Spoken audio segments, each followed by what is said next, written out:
Zoe, it's not in the Hebrew, but in the Greek, it's the word Zoe, Right. which literally means vitality. And when it's talking about vitality, it's talking about endless vitality, ongoing, forever and ever and ever and ever.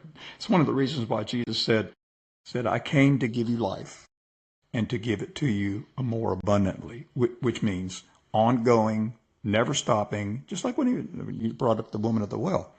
He says, I want to give you water that when you drink it, it will bubble up in you like a river of life, and it'll turn into a river. That's Zoe. It's the very reason that a river flows. It's that purposeful flowing, and that's what that Zoe is. It's a continuous, ongoing, never stopping. The only thing that can stop it is us getting out of the river. And so I had a visual when you talk about that. It's like when you get like you have a mountain with snow on there. Mm-hmm. Okay. Snow melts. It'll form into a little creek. And as more and more of the water comes, that creek turns into a stream. Mm-hmm. And then the stream turns into a river. And then the river becomes, a lake.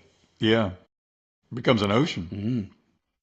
And it, whatever after that, we don't even know. And I think that's what the beauty of the river of life in heaven is, that kind of like continually perpetuating vitality. Mm. We can't even understand the dynamic of what this vitality actually is, because it's the vitality of God. I get you. Because God is life. Mm. He is vitality. Right. So if he's the same adage that we talked about, not adage, but the same concept that we talked about, let Jesus not smoke in you, let him do it. Let him be the life that's in us. Mm-hmm. Then we don't have to struggle to always produce these actions and ideas that we think are doing life, when in reality they may not be life at all. Right. But if he's doing it, it's life. Right. And you don't even know. It'll get to the point where you don't even know why you're doing things. Mm.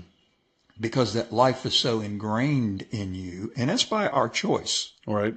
That's by our choice, is to constantly live in him living in us, so that he can not do the things that are destroying us, and so that we can do the things that are giving us that vitality, that Zoe, that life.